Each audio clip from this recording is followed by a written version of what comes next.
welcome to the latest edition of Aftermath TV. A new setup, but still the same crew. Jimmy Corderas, Anthony Corelli, Nug, and Caroline here with you.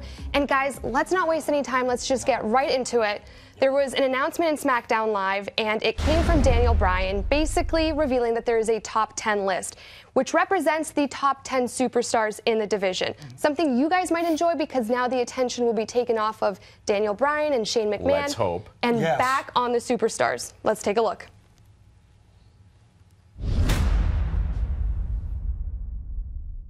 On Smackdown Live, we're always exploring new and different ways to make the show more interesting for our fans and more engaging for our superstars, which is why I'm proud to announce for the first time ever the official Smackdown Top 10 list.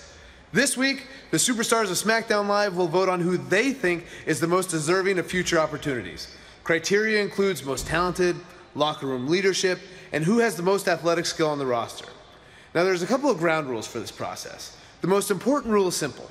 Neither Shane McMahon or myself will have a vote. This isn't about us. This is about the SmackDown locker room having their voices heard. The other rule is probably obvious, but just so we're clear, superstars can't vote for themselves. This is going to be so cool. I've always wanted to see a top 10 list from our talent. It's going to be a huge asset for Shane and I when we're determining matches and constructing the show. I cannot wait to get started. Yes! Yes! Yes! All right, guys, I saw you, shaking your heads. Yes, we like this. Is SmackDown finally going in the right direction now? It appears to be. I mean, I like the fact that the voting process is not just based on in-ring ability.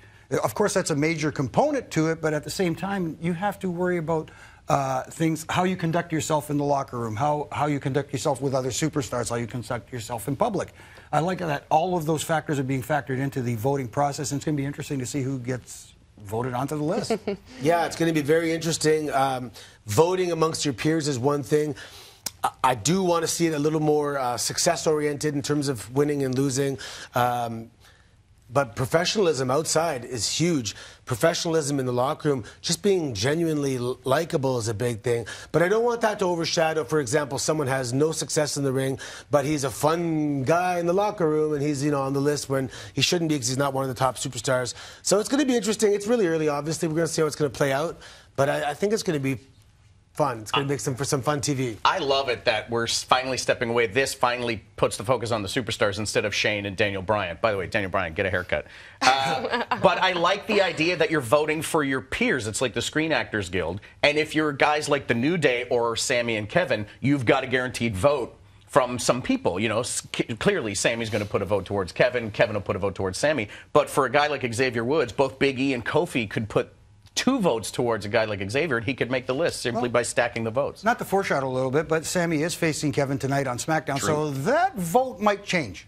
True. You never know. True. All right, and on the flip side of things, there's about over 40 superstars within SmackDown Live. Only 10 spots available on this list. Does this create some tension between the superstars?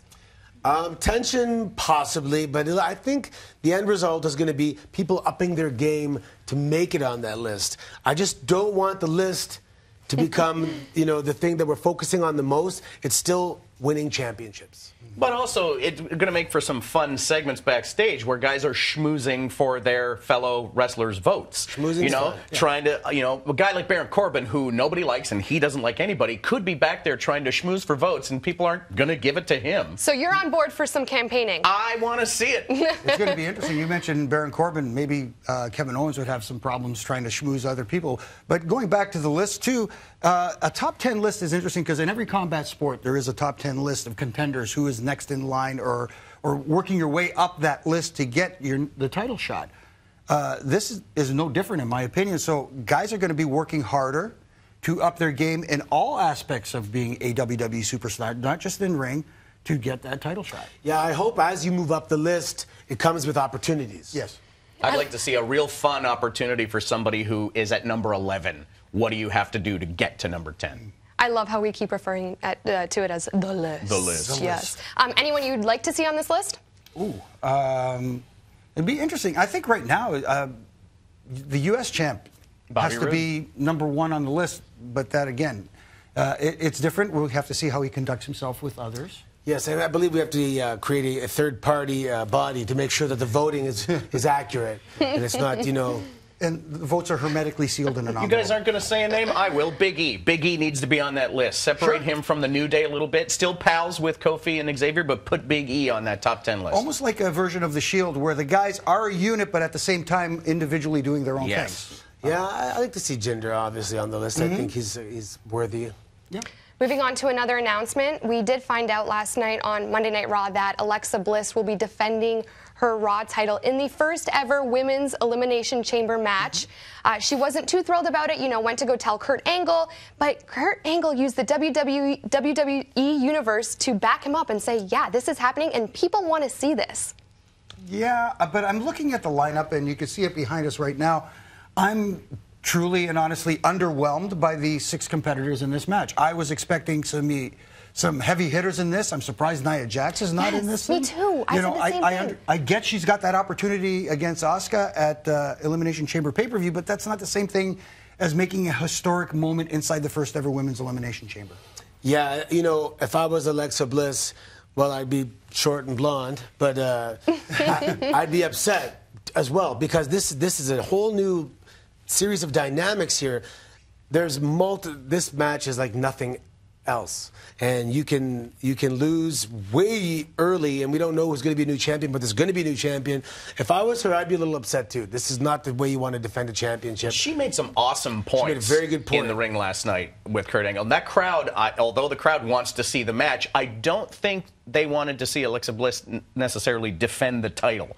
I think they were torn on the question. The question had to get changed. Do you want to see Alexa in this match? Do you want to see this match? Yes. Oh, yeah. So it's a different beast. This match is very different, and random pods will open, and who knows when. If she's lucky, she'll be the last one out of the pod. Do you think she will defend her title?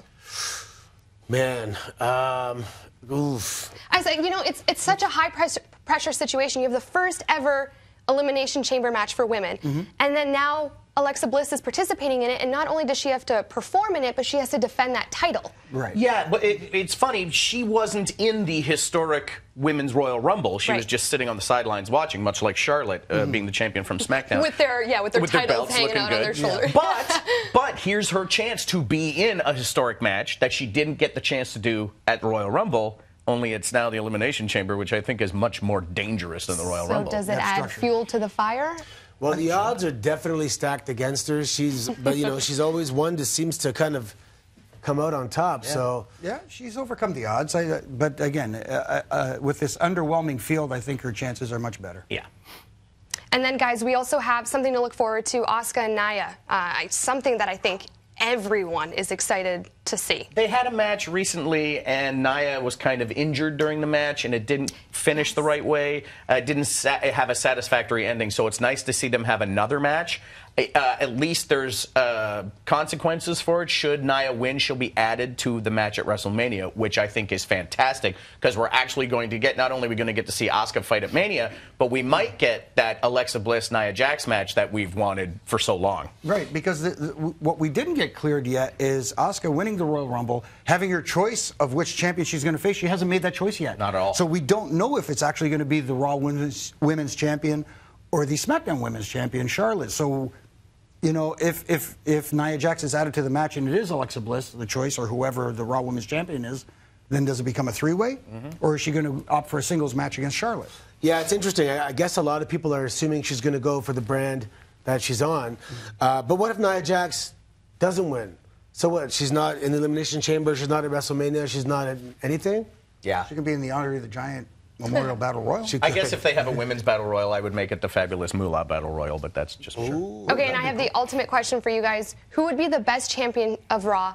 Alexa Bliss, Nia Jax, or Asuka? Put your pick in. Nia Jax.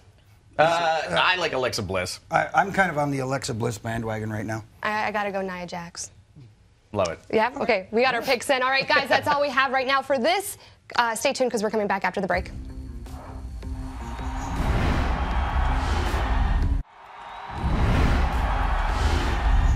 There's a new GM in town for 205 Live, and his name is Drake Maverick, a.k.a. Rockstar Spud. What do you guys think? Do we love him? Do we hate him? Is this the right decision? Go. I'll let Nug start this one because he loves him. I said last week I wanted somebody who would put some eyes on 205, someone who can handle the spotlight, get a lot of attention. That's the guy. Drake Maverick is the guy. You might not know him, but he used to be called Rockstar Spud, and he has a rockstar vibe about him. You can tell from his suits, and he has a real good attitude about where he's been placed as the GM of this new brand. He's already decided on a tournament. Guys are in the tournament from NXT, like Roderick Strong is in the tournament. Guys are getting a shot, and I like that it's all surprises. We don't know who's going to show up, and that's the kind of attention that 205 needs, kind of limelight that it needs, and the kind of attention his suits can bring to it. Yeah, it's interesting because originally I thought it was going to be someone that had a built-in fan base. So someone that's already known and we're going to tune in because we know them and we love them. Here's someone who's new to a lot of people, and we have to tune in for a different reason, to get to know him. Is he going to be able to deliver? I think so. I know he was trained very well. I believe he's also trained by Rip Rogers. Yes, he was.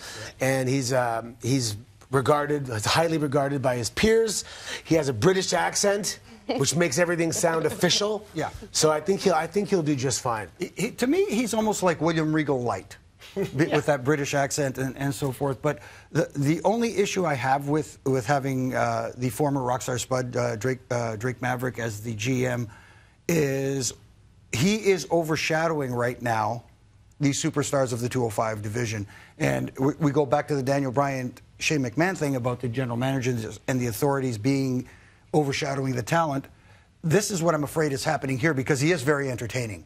He is absolutely must-watch television, and we want the guys that are in the ring performing being the must-watch television. So you're afraid it might be another Daniel Bryan, Shane McMahon situation? Not intentionally, but because he is so talented, he might take that shine away from the superstars. I think in this case, though, they'll take any viewers. Yeah, absolutely. Good point. Anthony, question for you, because you raised a good point, you know, that Drake Maverick is new, and you expected someone, you know, in the spotlight who already has a following. Could inexperience come into play and then add pressure to his role, and then maybe he doesn't take it to the next level? Yeah, he's new to a lot of the WWE universe. Right. He's not new to the industry. So I think he has experience. Okay. But just a lot of people don't know him yet. Okay. And you don't think that'll play a factor into his decision-making and him maybe feeling some pressure to make the call? I think he'll do okay. I think he'll do just fine. If he survived training under Rip Rogers, he'll be fine. Pressure doesn't affect him. What does he need to do to take it to the next level? Just be true to himself and understand. I think he understands where the talent needs to go in 205 Live and what they need to flourish and move forward and evolve. And just be him. Listen to his heart. Yeah, he's already doing the right thing by giving opportunity in this tournament to every single member of the roster. So, and some new surprises as well, guys from NXT. I think that's the kind of thing you need to see. Fresh matchups, guys you care about. If you love these guys on NXT, you're going to get a chance. And take chances. And take those chances. Yeah, listen to his heart. All right, guys, something I'm really excited about. Ronda Rousey. Triple H, you know, basically said that after she's done filming her movie, she will be reporting to the Performance Center. And, you know, Jimmy, I know that you weren't here last week, so I want to get your opinion on what you think about her entering WWE. And, you know, for the other superstars who paid their dues, and, you know, all of a sudden you have Ronda Rousey coming in who necessarily hasn't, what that might be like. Well, I tend to look at it from a different perspective because, first of all, Ronda Rousey coming into the WWE is huge. Yes. It is absolutely, and I know a lot of people were taken aback about her stealing the spotlight from Asuka, winning the role. And at first I thought about that, and then I thought, what she did when she entered the ring at the end of the Royal Rumble there was put a bigger spotlight on the women's division. And that makes her a bigger superstar. Now, for all those people who are complaining about, well, she hasn't paid her dues. Well, she has paid her dues. She's paid her dues in combat sports in other ways. She hasn't technically paid her dues in the wrestling ring yet, but that's what she's going to the Performance Center to kind of feel her way around. She's already got a good base to start with. She needs to learn the WWE style and system, and I think she's going to pick up really quick. And like I said, when you get a name value, as someone like a Ronda Rousey, the sky's the limit. And the people who are complaining, if you can make the kind of noise that Ronda Rousey makes and create the attention she makes, then you can chirp in on Twitter and complain. Until then, keep it quiet and enjoy the ride because she's taking you on a ride right now. If only we had, Jimmy's on Twitter. If only we had some sort of example of how moving from mixed martial arts into WWE could go. If only there was an example, one person say up Brock Lesnar to see how this worked out the last time it happened. Even Kurt Angle as an Olympic athlete. Yes. Ronda Rousey is an Olympic athlete. So this is how it's going to work. Yeah. The first time you meet her, you're going to make a judgment based on her humbleness. And if you've seen interviews already, she loves professional wrestling. It's just not something that she said, oh, you know, I saw it on TV, it looked pretty easy, I figure I can do it. She loves it. She follows it. She's a fan. And she has an awesome, humble, down-to-earth attitude that is going to win everybody over in the locker room. Jimmy's right. She's paid dues, a lot more dues. They're not directly professional wrestling dues, right? But she's been training since she was a child in grappling, and she's been all over the world fighting, representing the United States. She's an awesome. And look, if you know the business, and you know that you make more money when the place is sold out. Thank you for if she's going to bring an extra 2,000 people to an arena. Hey, awesome! I'm going to get paid more money. I'm going to get my kids the braces they need or whatever it is. Thank you, Ronda. You look back through history and you look at the biggest WrestleMania matches of all time. The most money-making match ever was Rock versus Cena at WrestleMania. The second one, biggest money-maker ever. And people complain, oh, well, The Rock, you know, he's a part-timer, blah, blah, blah. But everybody on that card made money because of The Rock. That's right. And money. And more money. Yes. Well, it's definitely good to look on the other side of the coin, and I'm sure that we're all excited to see Ronda Rousey come into WWE and just take control. But Judo for now, power. your pipes are bigger than mine. Yeah. But for now, it's time for a break. We'll be back Aftermath TV right after the commercials.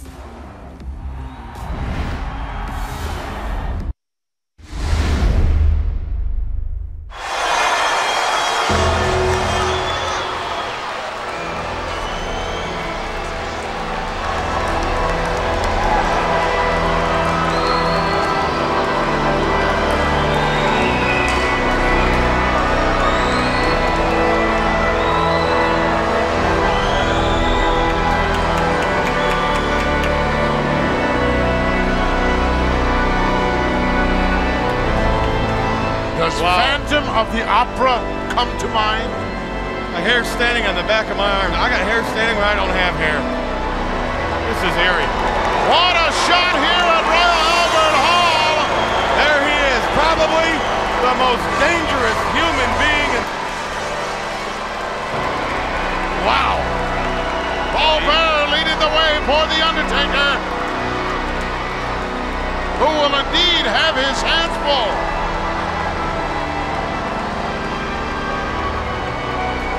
Who is that playing the organ? The organ player. Stupid. That. You're supposed to be the journalist. You're supposed to have all these facts at your fingertips. I don't get all their names all the time. It's not that important.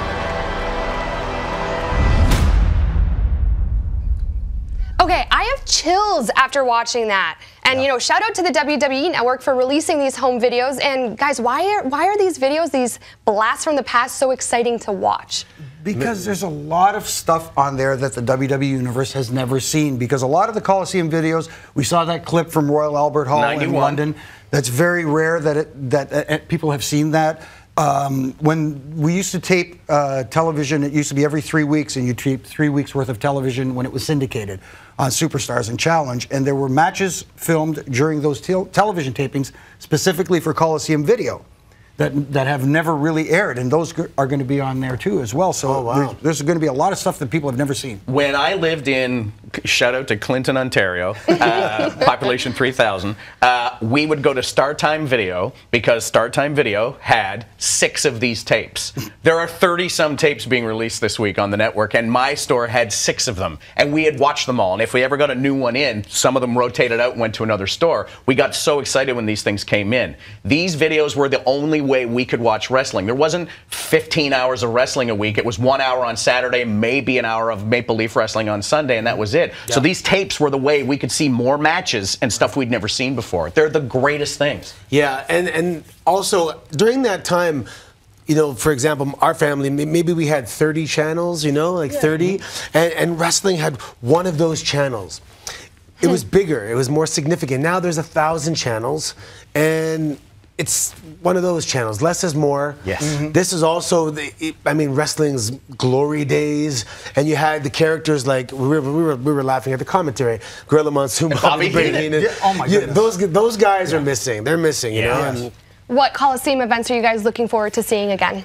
I'm wondering if the big event from Toronto in 1986 at Exhibition Stadium. Yeah, I would love that to be on there. Winner. Yeah. One of my favorites is the oldest tape that is being put out on the network is Bloopers, Bleeps, and Blunders. There is an Iron Mike Sharp match where he's wrestling a guy whose toupee comes off during the match. Wasn't me. It's a pure blooper. But the most fun thing you can do, here's a fun game you can play at home. I call it Corderas Roulette. Turn on any one of these matches and see if Corderas is the referee. It's a fun game. Nobody take a shot. Yeah, if it is, Nobody for sure. will recognize me, though. I had hair, no goatee. But you had the same face. It's nice about these home videos because just like if you were to watch your own home videos, it's nostalgic. You know, it gives you a sense of pride of what used to be, and you guys obviously feel that way about the Coliseum events. Oh yeah, this is right in my wheelhouse of when I became a WWE fan, and still am. So a lot of these things, I've already gone and watched like 3 of them. There's a couple of the Royal Albert Hall from '91, British Bulldogs in both main events. Wow. It's crazy. I actually have videotapes at home, believe it or not. They're things you used to put in a machine. Yeah, we'll explain to Caroline what these are. All right, guys, we have an Ask Aftermath question, and it is, if we could, in honor of Groundhog Day, if we could rewatch one match over and over and over again, what would it be? Well, if you guys want some time to think, for me, WrestleMania 10, the opening match of Brett against Owen. The winner of that was going to go face the winner of Yokozuna and Lex Luger, but that Owen-Brett match, you can it's a clinic on how to put on a wrestling match. It's fantastic. I could watch that over and over again, and I have watched it over and over again. And I have. Does it have to be a WWE match? Maybe something you can watch on the network. Yes, it does. Okay, I'm he's thinking I'm going to go WrestleMania 25, Undertaker versus Shawn Michaels. For me, it was the closest thing you can have to a perfect match as far as drama, storytelling, investment, getting into, and maybe, WrestleMania 26 where Shawn and Taker 1A. Or 1B, maybe. I was going to say Dynamite Kid versus Tiger Mask, which may have happened in. Maybe. I literally used to watch that all the time. Yep. But of course, WrestleMania 3, Macho Man versus Ricky the Dragon. Wonderful match. I could watch that over and over. Why? Again. Why? You could actually learn how to be a professional wrestler by duplicating this match, and it's not the only way to do it, but if you stuck to that, you'd be okay. Okay, mine, huge fan of Trish Stratus, so I'm going to say her retirement match against Lita. I loved it because it was in Toronto. She got a standing ovation. She was an emotional, a very good match, too, between Lita and Trish Stratus, which was as expected. Yeah. So I will forever remember that one. And, guys, great questions coming at us using the hashtag AskAftermath. I like them. Yes, please keep them coming in. We want to interact with you. We want to be your friends on social media. So, please, any questions that you guys have, please, hashtag AskAftermath, and we will be answering them. Jimmy wants to be your friend on Twitter, guys. Yes, I do. I would say there are no stupid questions, but there are. Enjoy tonight's Smackdown Live. See you later from Aftermath TV. Let's keep this. I want to keep this forever, this desk.